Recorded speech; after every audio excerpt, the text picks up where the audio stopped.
8 राज्यों में आज थमेगा 5वें चरण का प्रचार। 5वें चरण में 20 मई को 49 सीटों पर मतदान। शाम 6 बजे थमेगा प्रचार का शोर।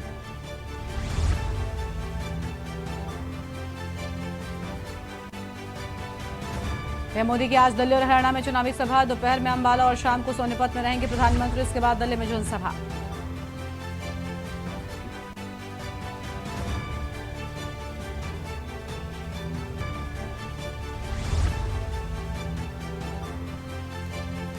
ललितपुर में गृह मंत्री अमित शाह के चुनावी हुंकार। बीजेपी प्रत्याशियों के लिए मांगा समर्थन। मोदी को तीसरी बार पीएम बनाने का किया दावा। श्रद्धालुओं से भरी बस में लगी आग। 8 लोग जिंदा जले, 20 से ज्यादा घायल। एमपी समेत 9 राज्यों में 5 दिन तक चलेगी हीटवेव। यूपी के आगरा में 47 डिग्री पहुंचा तापमान। केरल तमिलनाडु में भारी बारिश की चेतावनी। आप देख रहे हैं के न्यूज, खबरों का सारथी। नमस्कार, आप देख रहे हैं के न्यूज इंडिया। मैं हूं आपके साथ गरिमा वाजपेयी। देश की बात की शुरुआत करते हैं कुछ अहम खबरों के साथ में। बड़ी जानकारी आपको हम बताते हैं दिल्ली से खबर, जहां पर वैभव कुमार को दिल्ली पुलिस ने अरेस्ट कर लिया है। स्वाति मालीवाल के साथ मारपीट का आरोपी है वैभव कुमार और दिल्ली पुलिस की ओर से गिरफ्तारी हो गई है। बड़ी जानकारी आपको बता दें, सीएम आवास से वैभव कुमार को अरेस्ट किया गया है। तो सीएम आवास से वैभव कुमार को अरेस्ट किया गया। बड़ी जानकारी आपको हम बता रहे हैं। स्वाति मालीवाल के साथ मारपीट का आरोपी है वैभव कुमार।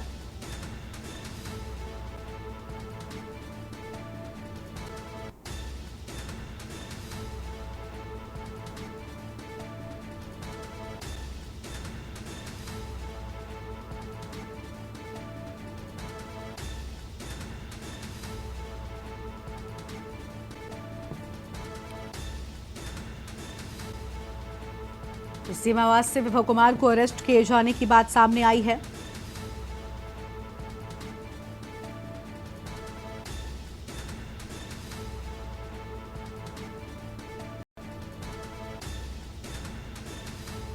अहम खबर आपको हम बता रहे हैं।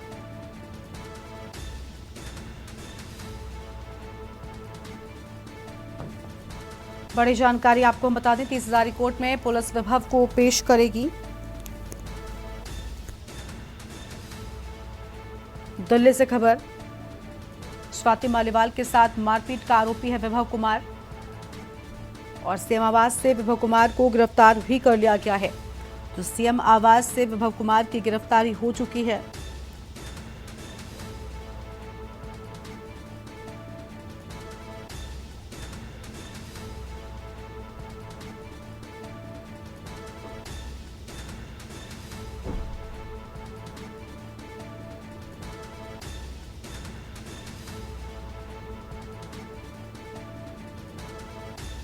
बड़ी जानकारी आपको हम बता रहे हैं।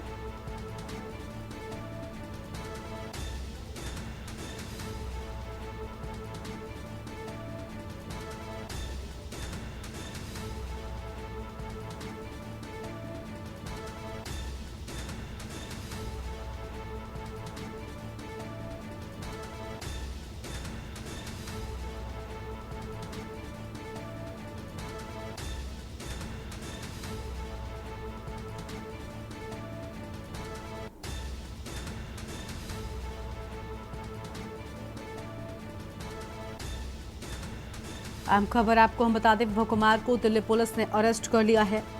तो वैभव कुमार की गिरफ्तारी हो चुकी है। स्वाति मालीवाल के साथ मारपीट के आरोपी हैं। बड़ी जानकारी आपको हम बता रहे हैं। सीएम आवास से वैभव कुमार को गिरफ्तार कर लिया गया है। दिल्ली से बड़ी खबर, दिल्ली पुलिस वैभव को आज कोर्ट में पेश करेगी। तो दिल्ली पुलिस आज कोर्ट में वैभव को करेगी पेश। सीएम आवास से वैभव कुमार को अरेस्ट किया गया है। बड़ी जानकारी आपको हम बता दें, दिल्ली पुलिस वैभव को आज कोर्ट में पेश करेगी।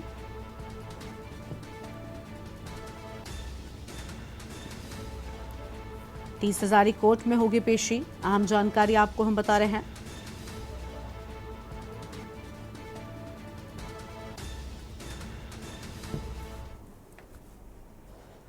और अगली खबर लखनऊ से है, जहां पर इस महीने होंगे retire 3 IAS Anita Singh, Mahesh Gupta retire हो रहे हैं, योगेश्वर राम मिश्रा भी रिटायर हो रहे हैं। अनीता सिंह एसीएस खाद्य औषधि सुरक्षा के पद पर तैनात हैं, वहीं महेश गुप्ता एसीएस ऊर्जा के पद पर तैनात हैं। योगेश्वर मिश्रा की बात करें तो कमिश्नर देवीपाटन मंडल के पद पर तैनाती है।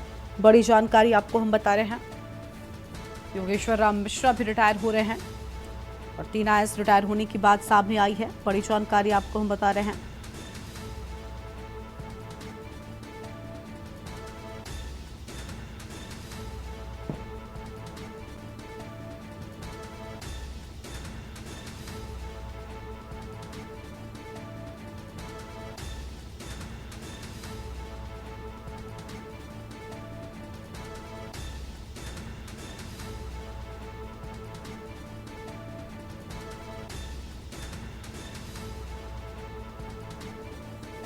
आईएएस अनीता सिंह भी रिटायर हो रही हैं। योगेश्वर राम मिश्रा भी हो रहे हैं रिटायर। बड़ी खबर आपको हम बता दें।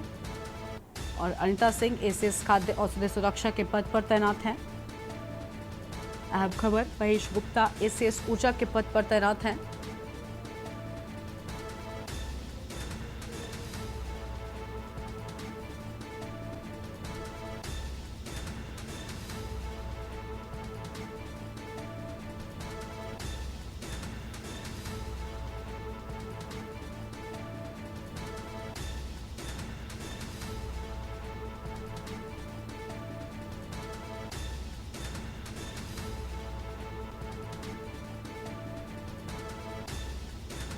फिलहाल यह अहम जानकारी आपको हम बता रहे हैं।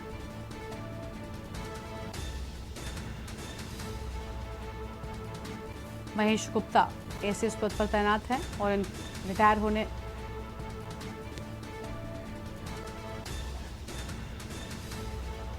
तो 3 आईएएस अफसर के रिटायर होने की बात सामने आ रही है। बड़ी जानकारी आपको हम बता रहे हैं। इस महीने रिटायर होंगे 3 आईएएस अफसर। आईएएस अनीता सिंह, महेश गुप्ता रिटायर हो रहे हैं। लखनऊ से खबर, इस महीने 3 आईएएस अफसर रिटायर होंगे। तो लखनऊ से बड़ी जानकारी, आईएएस अनीता सिंह, महेश गुप्ता रिटायर हो रहे हैं। यह हम नाम निकलकर सामने आए हैं। योगेश्वर राम मिश्रा भी रिटायर हो रहे हैं। तो ये बड़ी जानकारी आपको हम बता रहे हैं।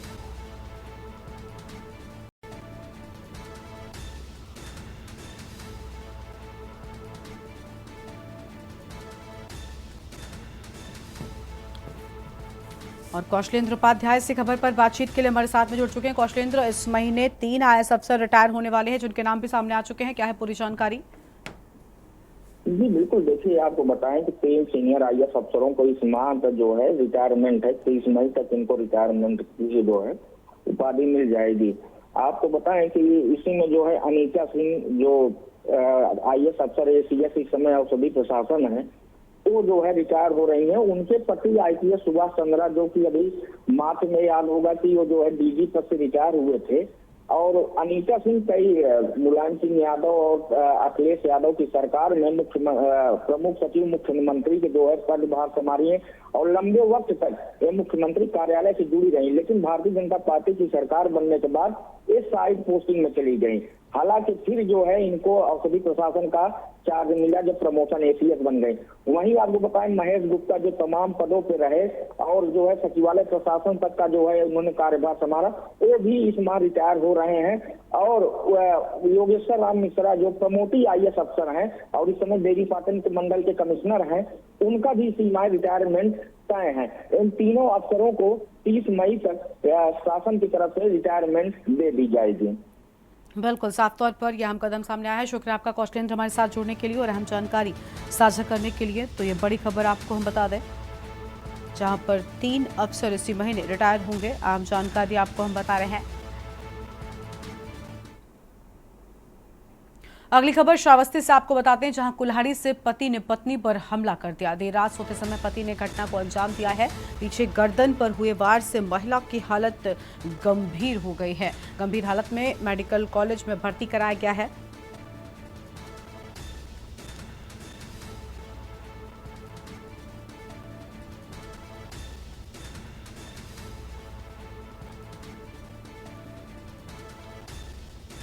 तो घटना को अंजाम देने के बाद पति फरार हुआ। अहम खबर आपको हम बता रहे हैं।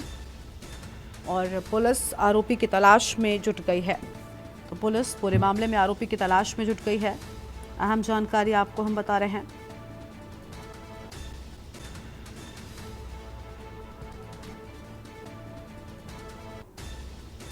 देर रात सोते समय पति ने घटना को दिया अंजाम।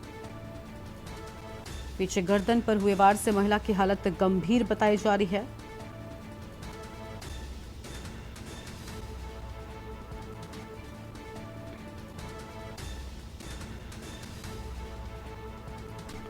अहम खबर आपको हम बता रहे हैं।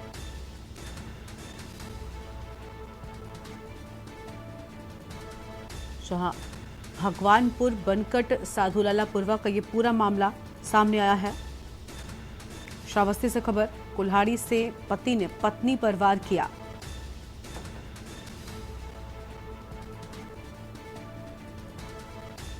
पीछे गर्दन पर हुए वार से महिला की हालत गंभीर हो गई है।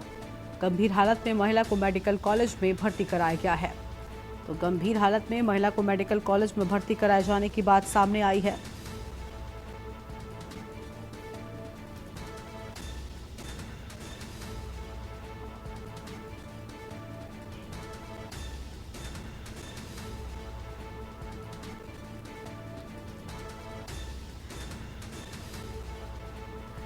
केपी सिंह हमारे साथ में जुड़ चुके हैं इसी खबर पर बातचीत के लिए। केपी, पति ने पत्नी पर वार किया है, क्या है पूरा मामला, क्या वजह थी आखिर दोनों के बीच हुए विवाद की? देखिए, अभी इसका जो पति है वो गिरफ्तार नहीं हो पाया है, वो फरार चल रहा है। और घटना क्यों हुई, किस कारण से अंजाम दिया, उसकी पत्नी जो है वो गंभीर अवस्था में बहराइच में भर्ती है, उसका इलाज चल रहा है। तो घटना किन कारणों से उसका पता अभी नहीं चल सका है। पुलिस लगातार पति की तलाश में जुटी हुई है और महिला की हालत अभी भी गंभीर बनी हुई है।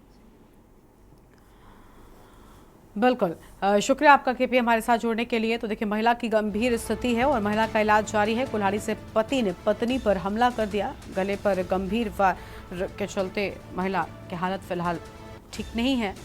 और देर रात सोते समय दोनों के बीच विवाद हुआ था, जिसके बाद पति ने पत्नी पर हमला कर दिया।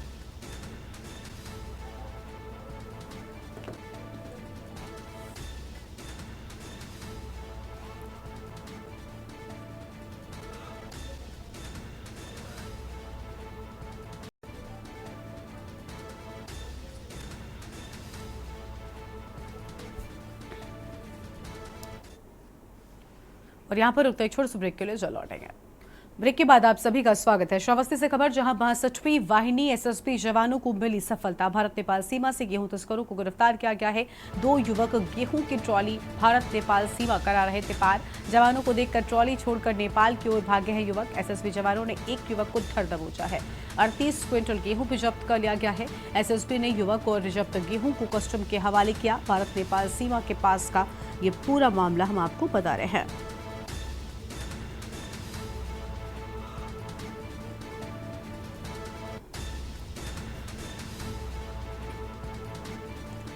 तो भारत नेपाल सीमा के पास का ये पूरा मामला है। बड़ी जानकारी आपको हम बता दें। और 62वीं वाहिनी एसएसबी जवानों को मिली है सफलता।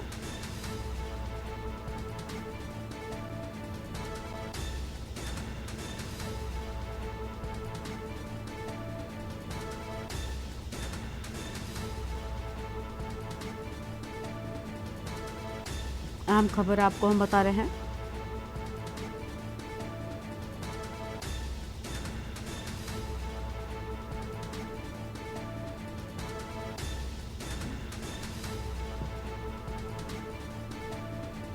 भारत नेपाल सीमा के पास का ये पूरा मामला सामने आया है। तो भारत नेपाल सीमा के पास का ये पूरा मामला हम आपको बता रहे हैं।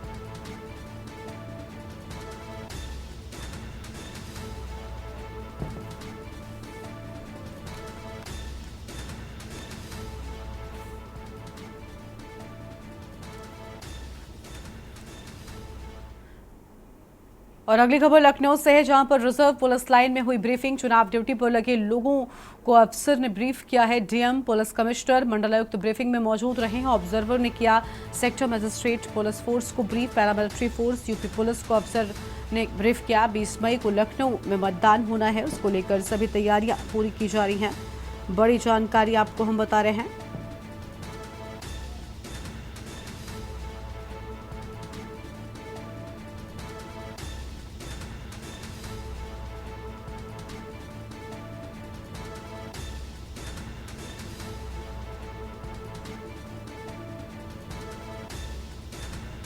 तो यह अहम खबर आपको हम बता दें।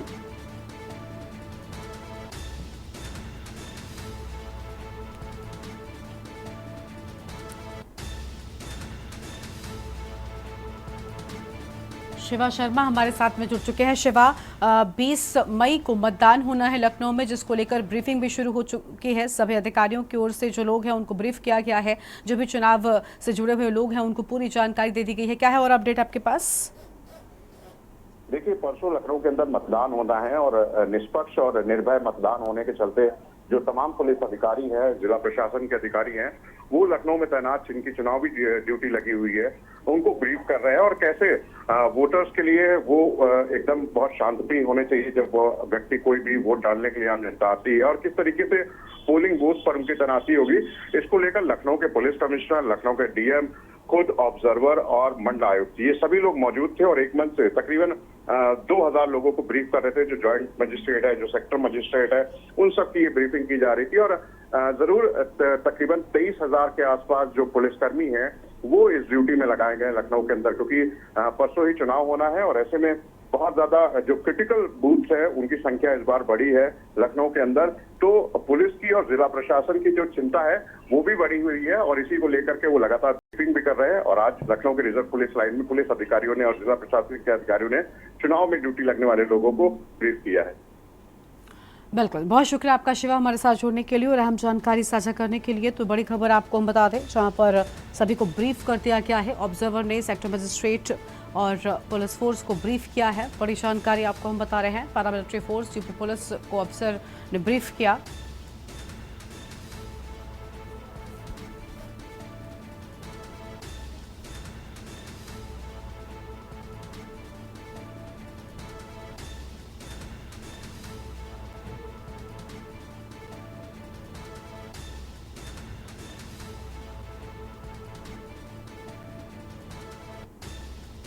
तो चुनाव ड्यूटी पर लगे लोगों को अफसर ने ब्रीफ किया है। और अगली खबर का रुख कर लेते हैं। अगली खबर रायबरेली से सामने आई है। बड़ी जानकारी, जहां पर विधि विधान से मंदिर में पूजा अर्चना की गई है। रायबरेली से खबर सामने आ रही है। मंदिर में विधि विधान से की पूजा अर्चना।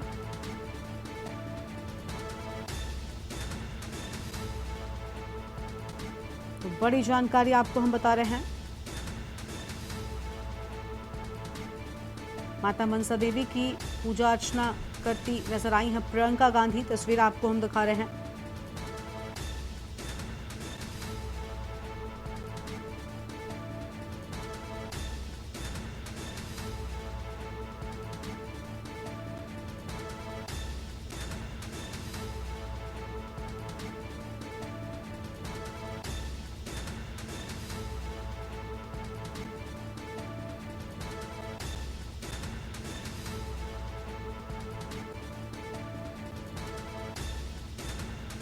माता मनसा देवी मंदिर में पूजा अर्चना करती नजर आई हैं।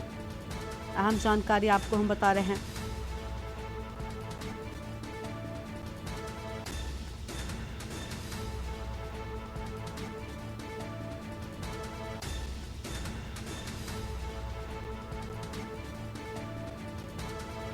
मंदिर में विधि विधान से पूजा अर्चना करने के लिए पहुंचे प्रियंका गांधी की तस्वीर आपको हम दिखा रहे हैं। माता मनसा देवी मंदिर में पूजा अर्चना करती नजर आई हैं।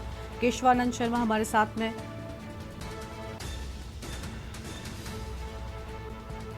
केशवानंद, प्रियंका गांधी मंदिर पहुंची, विधिवत पूजा अर्चना करती नजर आई हैं। तस्वीरें भी हमने दिखाया। माता मनसा देवी मंदिर में पूजा अर्चना की है।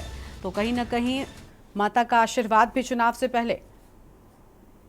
देखिए, आज चुनाव प्रचार प्रसार का आज आखिरी दिन है, तो जिसको लेकर के आज प्रियंका गांधी अपने भाई राहुल गांधी के लिए मतदान की अपील कर रही हैं। और रायबरेली शहर के सबसे पहले वो गोल चौराहा जहाँ पे झलकारी बाई चौक है, वहाँ पर प्रियंका गांधी पहुंचे, माला अर्पण की। उसके बाद वो राणा बेनी माधव की प्रतिमा पर माला अर्पण की। जिसके बाद वो मनसा देवी मंदिर पहुंची, जहाँ पे प्रियंका गांधी ने पूजा अर्चना विधि विधान से किया, उसकी माँ का आशीर्वाद लिया है ताकि राहुल गांधी रायबरेली से विजयी हो सके। इन सब चीजों को लेकर के फिर उसके बाद प्रियंका गांधी रायबरेली जिले के गुरुद्वारा पहुंची, जहां पर उन्होंने मत्था टेका और सभी लोगों से राहुल गांधी को जिताने को लेकर के अपील की। आपको बता दें, आज चुनाव प्रचार थम जाएगा, जिसको लेकर के प्रियंका गांधी रायबरेली के शहर में आज लोगों से मिल रही हैं और मंदिर हो या गुरुद्वारा हो, वहां पे पहुंच करके पूजा अर्चना कर रही थी। बिल्कुल, साफ तौर पर पूजा अर्चना करती नजर आई हैं प्रियंका गांधी। शुक्रिया आपका केशव हमारे साथ जुड़ने के लिए, अहम जानकारी साझा करने के लिए। तो ये बड़ी खबर आपको हम बता दें, जहां पर प्रियंका गांधी विधिवत पूजा अर्चना करती हुई नजर आई हैं।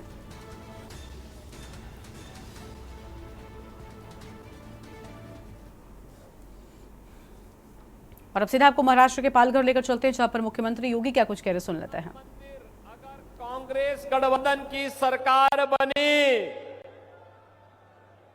तो फिर राम मंदिर को क्या करना है ये हम तय करेंगे।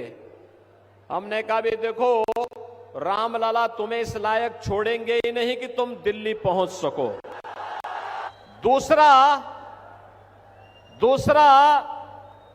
इन लोगों के द्वारा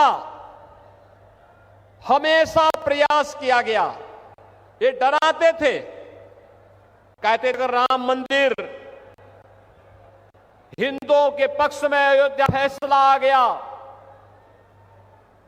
तो दंगे हो जाएंगे, खून की नदियां बह जाएंगी। और अयोध्या में न्यायालय का फैसला राम मंदिर के पक्ष में आया। प्रधानमंत्री जी ने कृपा करके वहां शिलान्यास भी किया, राम मंदिर का निर्माण भी हुआ, राजमान भी हुए, कहीं तिनका नहीं हिला। दंगा तो बात बहुत दूर की है।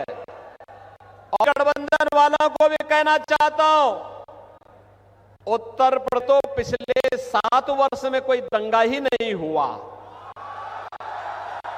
अगर हम लोग रामलला को आप सबके आशीर्वाद, भारत की जनता के आशीर्वाद से मोदी जी के नेतृत्व में अयोध्या में विराजमान कर सकते हैं, तो बड़े बड़े माफिया और दंगा राम नाम सत्य है की यात्रा भी निकाल सकते हैं। और ये हुआ है ना, पहले जो बड़े बड़े माफिया वहां पर सत्ता का संचालन करते, धमकाते थे, अराजकता फैलाते थे, व्यापारी की सुरक्षा के लिए खतरा बने हुए थे, वहां के बैरियर बने हुए थे, हमने बुलडोजर चला करके एक झटके में उनकी सफाई कर दी है। आज आप देख रहे होंगे उत्तर प्रदेश में सारा अतिक्रमण समाप्त हो गया। अब वहां दंगा का कोई सोचता ही नहीं है। अब तो बहनों और भाइयों, उत्तर प्रदेश में कोई सड़क पे नमाज भी नहीं पढ़ता।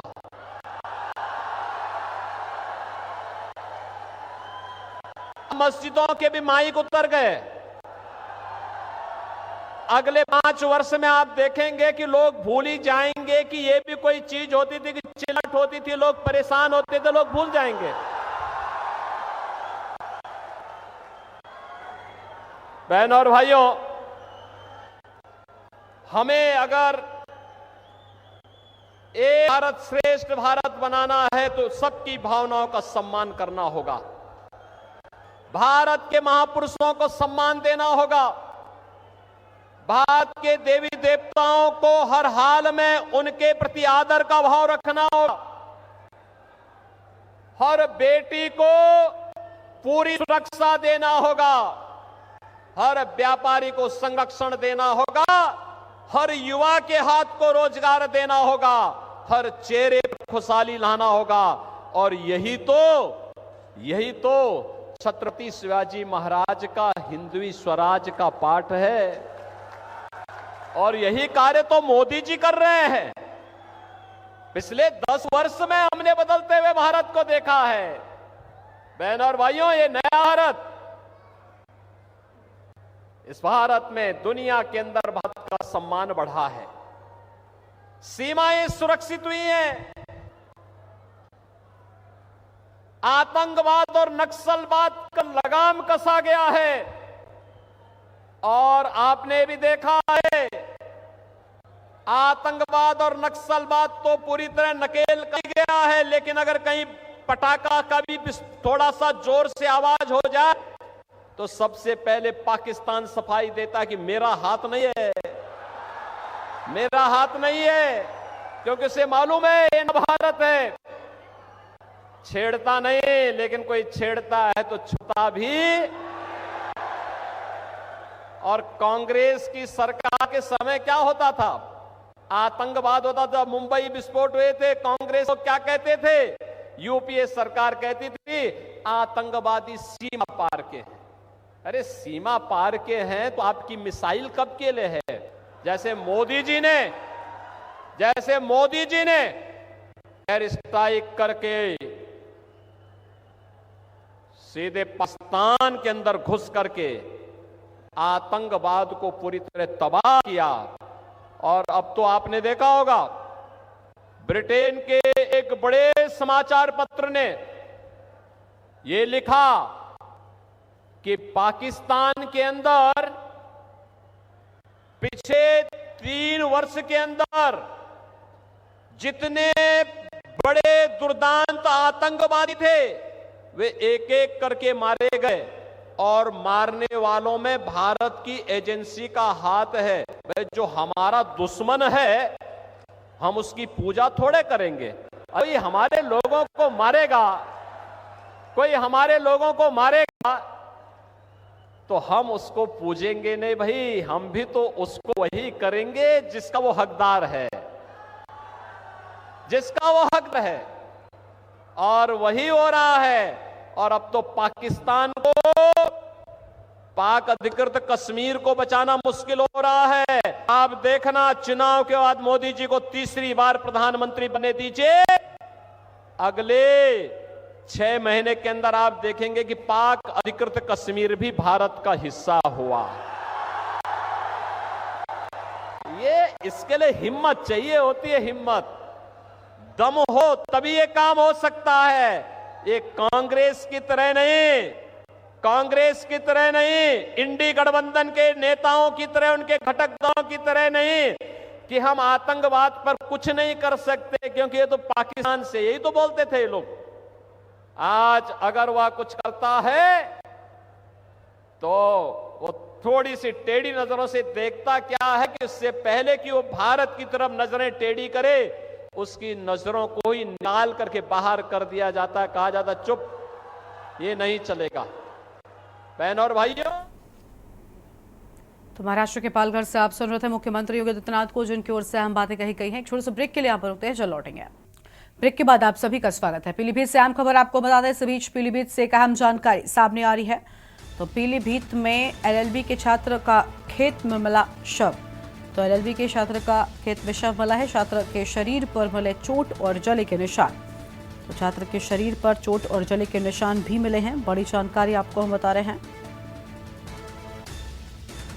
बरखेड़ा इलाके के शाहपुरा का ये पूरा मामला।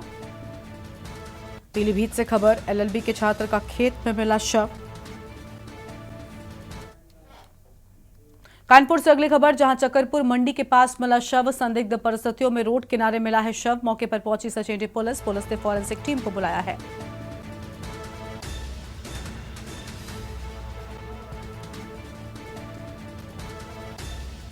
शव की पहचान अजय कुमार के रूप में हुई है। सचेंडी थाना क्षेत्र का यह पूरा मामला है। पुलिस ने फॉरेंसिक टीम को भी बुला लिया है। बड़ी जानकारी आपको हम बता रहे हैं। शव की पहचान अजय कुमार के रूप में हुई है।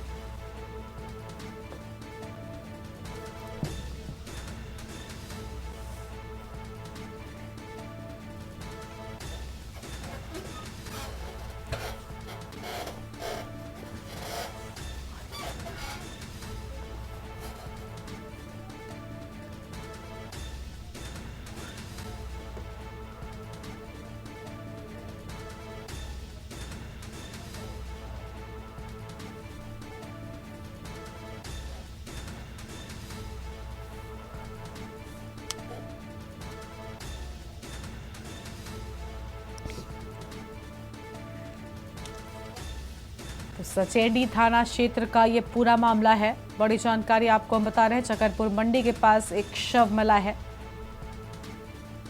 संदिग्ध परिस्थितियों में रोड किनारे शव मिलने से मचा हड़कंप। कानपुर से खबर, चकरपुर मंडी के पास मिला शव।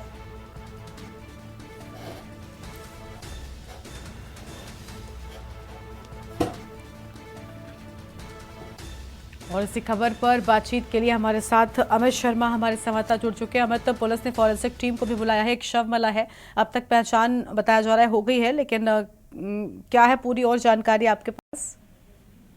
देखिए, ये सजेंडी थाना क्षेत्र के हाईवे के किनारे एक शव पड़ा देखा गया। राहगीरों ने पुलिस को सूचना दी तो ये सचेंडी से ही थोड़ी दूर स्थित गांव का बताया जा रहा है। ये शख्स काफी समय से जो है बीमार चल रहा था और नशेबाजी की गिरफ्त में भी आ गया था। सचेंडी के इसकी पहचान अजय कुमार निवासी के रूप में हुई है। बिसार एक गांव पड़ता है, वहां का ये रहने वाला है। सुबह अपने निजी काम से घर से निकला था, तभी रास्ते में अचानक इसकी मृत्यु हो गई, गिरकर खत्म हो गया है। पुलिस ने इसको फॉरेंसिक टीम बुला ली है। मौके पर जांच पड़ताल की जा रही है। पोस्टमार्टम रिपोर्ट के बाद ही पता चलेगा आखिर किन कारणों से इसकी मृत्यु हुई है। जी, बहुत शुक्रिया आपका अमित, हमारे साथ जुड़ने के लिए और अहम जानकारी साझा करने के लिए। तो ये बड़ी खबर आपको हम बता रहे हैं।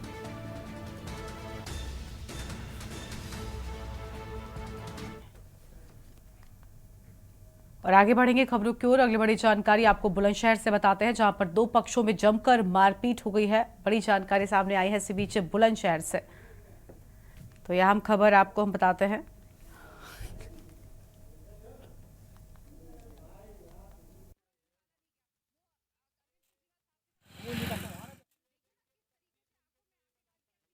लाठी डंडे चले हैं। खेत की मेड़ काटने को लेकर हुआ विवाद। मारपीट के दौरान दोनों पक्षों में कई लोगों के घायल होने की बात सामने आई है। पुलिस ने घायल को सीएचसी में भर्ती कराया है।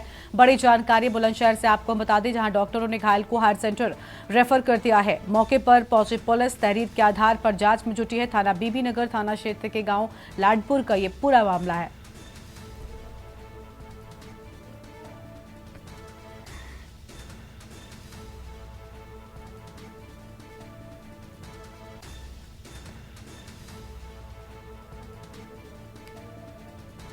अहम खबर आपको हम बता रहे हैं।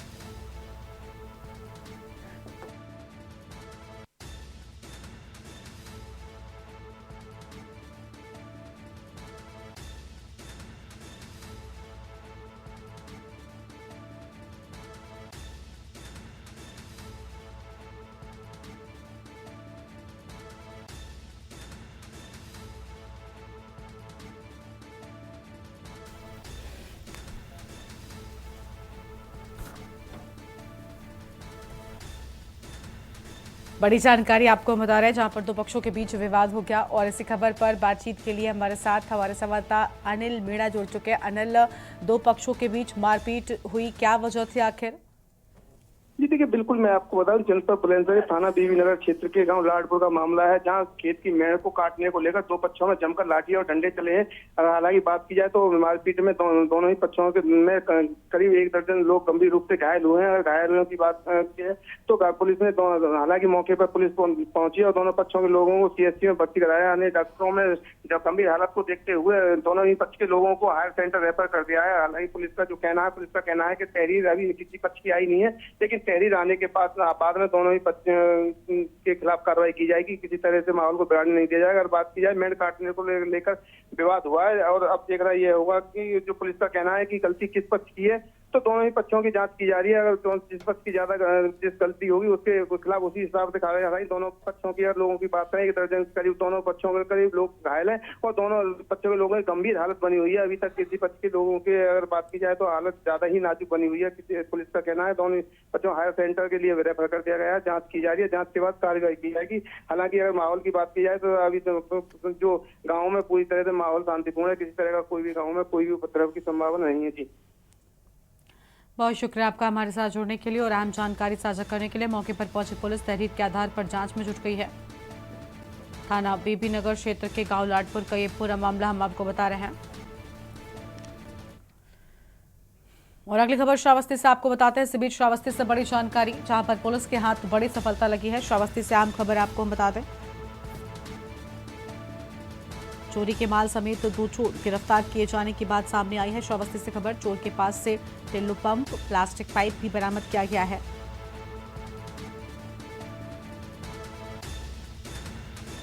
तो यह हम जानकारी आपको हम बता रहे हैं, जहां चोर के पास से पंप और प्लास्टिक का पाइप भी बरामद कर लिया गया है।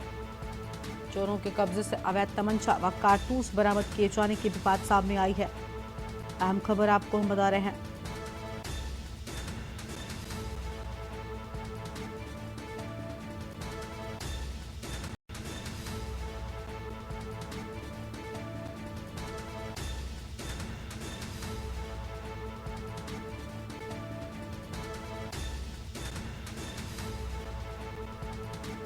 चोरों के कब्जे से अवैध तमंचा व कारतूस भी बरामद कर लिया गया है और इसके साथ ही चोर के पास से पंप और प्लास्टिक का पाइप भी बरामद किया गया है। तो यह अहम खबर सामने आई है। चोरों के कब्जे से अवैध तमंचा और कारतूस भी बरामद किया गया है।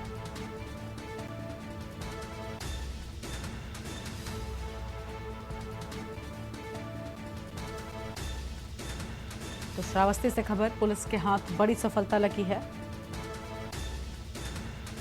श्रावस्ती से यह अहम जानकारी आपको हम बता रहे हैं।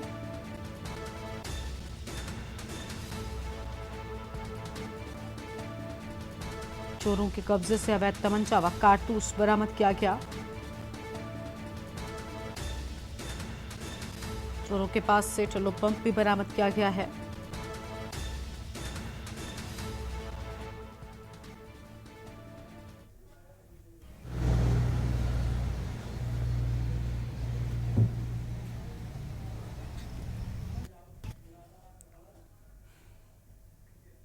और अगली खबर मुरादाबाद से आपको हम बताते हैं। इसी बीच मुरादाबाद से एक अहम खबर सामने आ रही है, जहां पर पति ने पत्नी पर एसिड डाला है।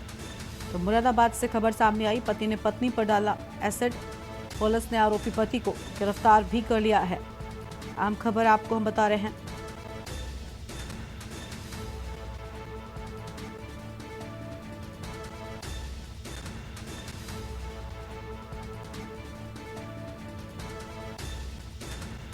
तो यह हम जानकारी सामने आ रही है। कटघर थाना क्षेत्र के करोला का ये पूरा मामला सामने आया है। कटघर थाना क्षेत्र के करोला का ये पूरा मामला है।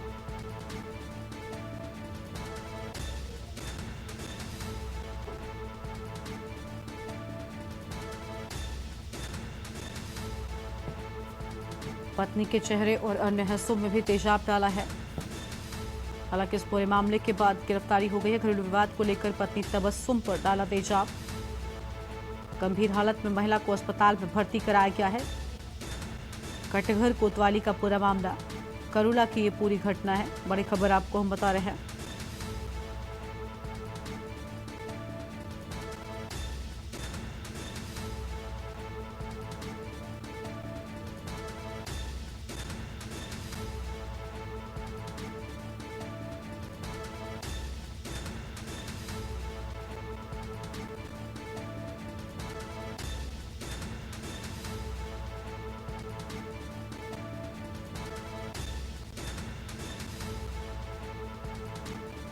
फिलहाल ये अहम खबर आपको हम बता दें, जहां पति ने पत्नी पर तेजाब डाला है। कटघर थाना क्षेत्र का ये पूरा मामला हम आपको बता रहे हैं। पति ने पत्नी पर डाला एसिड। पुलिस ने आरोपी पति को गिरफ्तार भी कर लिया है। मुरादाबाद से खबर, पति ने पत्नी पर एसिड डाला है।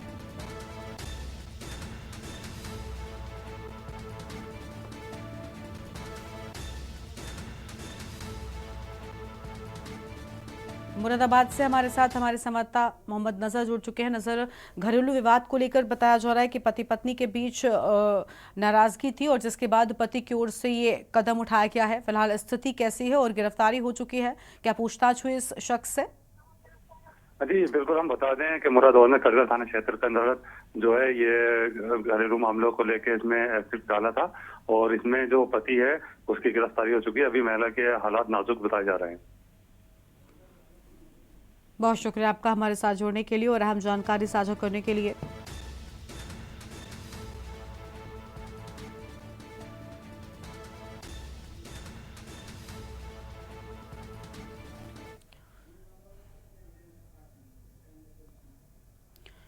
और अब सीधा आपको सुल्तानपुर लेकर चलते हैं, जहां पर अखिलेश यादव पहुंचे हुए हैं। क्या कुछ कह रहे सुन लेता है। इसलिए अपने किसान भाइयों को, अपने गरीब भाइयों को कह के जा रहे हैं, 4 जून के बाद जब सरकार बनेगी तो अपने गरीबों का भी माफ होने का काम होगा, किसानों का कर्जा माफ होगा। जिन किसानों को बीजेपी ने आय दोगुनी हो जाएगी, वो अपने कानूनी अधिकार के जब दिल्ली गए थे, क्या उनको उनकी फसल की सही कीमत मिल जाए, पैदावारी की लाभकारी मूल्य मिल जाए, इन्होंने किसानों के आंदोलन को रोकने का काम किया था। जो काले कानून ये लाना चाहते थे, उससे हमारे किसानों की फसल की तो लूट करते ही करे, हमारे किसानों की खेती पे भी और जमीन पे भी कब्जा कर लेते। हमारे किसानों ने आंदोलन किया, सालों साल बैठे रहे, 1000 शहीद हो गए, थार से भी कुलचे गए, लेकिन पीछे किसान नहीं तभी हटा जब किसानों के काले कानून वापस हो गए। और अभी भी लड़ाई जारी है, क्योंकि एमएसपी लागू नहीं हुई है। इसलिए अपने किसान भाइयों कह के जा रहे हैं कि आने वाले समय में जब सरकार की, तो अपने किसानों को पैदावार के लिए, जो पैदावार होगी उसके लिए लाभकारी मूल्य और एमएसपी के लिए कानूनी अधिकार दिलाने का काम इंडिया गठबंधन करेगा। जहां किसानों को लाभ का मूल्य मिलेगा, वहीं अपने नौजवानों को भरोसा दिलाके जा रहे हैं कि अग्निवीर व्यवस्था हमेशा के लिए खत्म हो जाएगी। ये जो पक्की नौकरी वर्दी पहन करके उसको आधी अधूरी नौकरी बनाया है इन्हें, अभी तो फौज की नौकरी बनाई है इन्होंने। हम अपने खाकी वर्दी पहनने वाले भाइयों को भी कह के जा रहे हैं, ये बीजेपी वाले आ गए तो अभी फौज की नौकरी 4 साल की है, हमारी खाकी वर्दी पहनने वालों की 3 साल की नौकरी है। इसलिए सावधान हो कि नहीं आप लोग भी। ये अग्निवीर हमेशा के लिए हो जाएगी और सरकारी नौकरियां जो 30 लाख खाली हैं उनको भरने का काम करेंगे। आरक्षण करके अपने नौजवानों को नौकरी दिलाने का काम होगा। हमारी माताओं बहनों को हम लोग समाजवादी पेंशन से थोड़ा बहुत सम्मान देते थे, सम्मान लेने लगा था, लेकिन ये सरकार बदल गई, उन्होंने सम्मान छीन लिया। अब उनको पेंशन नहीं मिल रही है, कोई योजना नहीं जो उनकी मदद। इंडिया गठबंधन समाजवादी पार्टी ने तय किया है 4 जून के बाद सरकार बन जाएगी तो अपने गरीब परिवार की मां बहनों को भी लखपति बनाने का काम करेंगे। उनके अकाउंट में पैसा पहुंचाया जाएगा। जब से अकाउंट में पैसा पहुंचाने के लिए खटाखट शुरू हुआ है, तब से हमारे दिल्ली वाले भी बोलने लगे खटाखट। लेकिन हम वालों को बता दें, दिल्ली वालों को जो प्रधान सांसद हैं, जो कह रहे हैं कि हम शहजादे लोग कुछ दिनों बाद विदेश चलेंगे, खटाखट। लेकिन हमें याद दिला दें, उन्होंने तो हम लोगों से पहले तैयारी ली थी। याद है कि नहीं याद है? उन्होंने अपने मित्रों को एक एक कर विदेश भेज दिया, खटाखट। बताओ विदेश भेज दिया कि नहीं भेज दिया? न केवल मित्रों को पहले ही भेज दिया विदेश, खटाखट। को याद होगा उन्होंने कहा था कि न खाएंगे न खाने देंगे, लेकिन इलेक्ट्रोल बॉन्ड से और वैक्सीन से बताओ सब कुछ डकार लिया कि नहीं डकार लिया? और अब कह रहे हैं गटागट।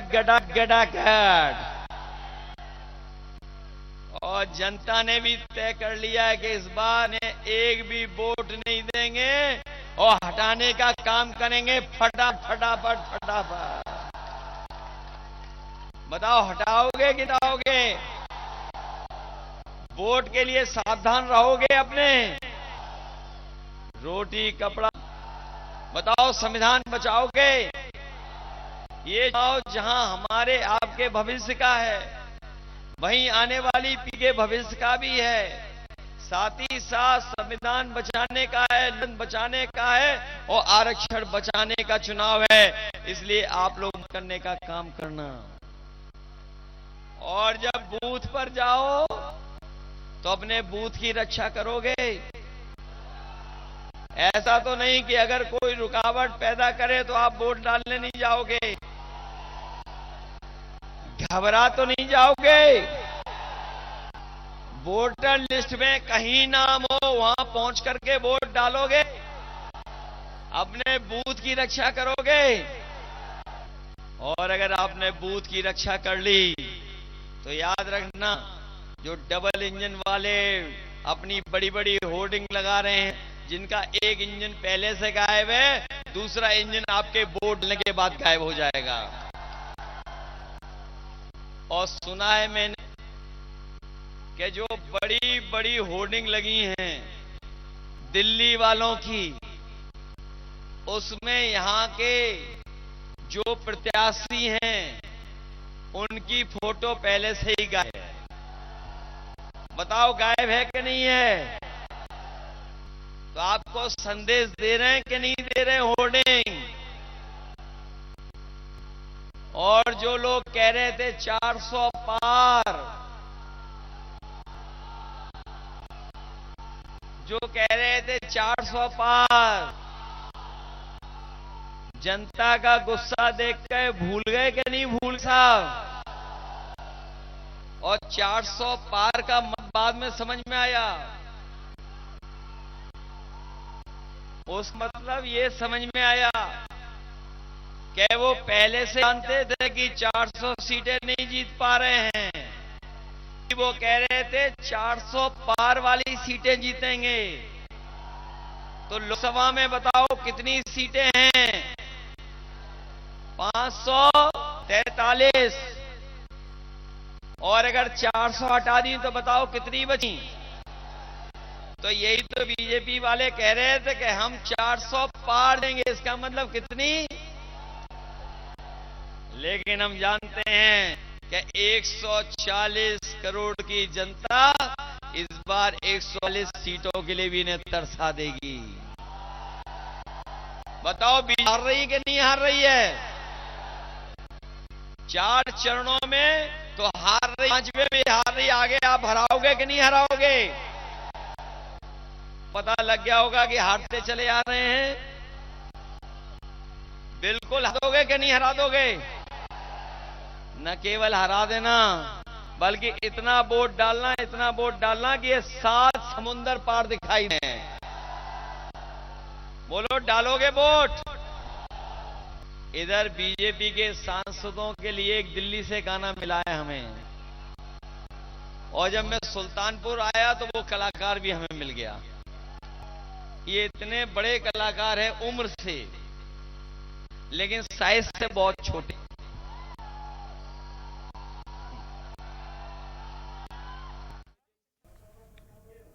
और अब आगे बढ़ते खबरों की ओर। पीलीभीत से इस बीच एक अहम जानकारी सामने आ रही है। पीलीभीत से खबर आपको बताते हैं, जहां पर डायल 112 की गाड़ी को ग्रामीणों ने घेरा है। तो डायल 112 की गाड़ी को ग्रामीणों ने घेरा। बड़ी जानकारी आपको हम बता रहे हैं। मामूली कहासुनी, गाड़ी को ग्रामीणों ने घेरा।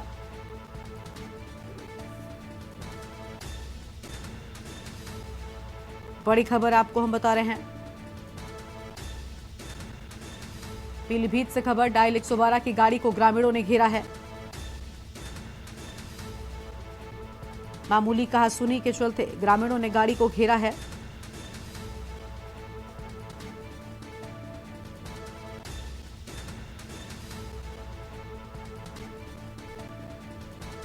पीलीभीत से खबर, डायल 112 की गाड़ी को ग्रामीणों ने घेरा। और देश की बात में फिलहाल इतना ही। तमाम खबरों के लिए आप देखते रहिए के न्यूज़ इंडिया। नमस्कार।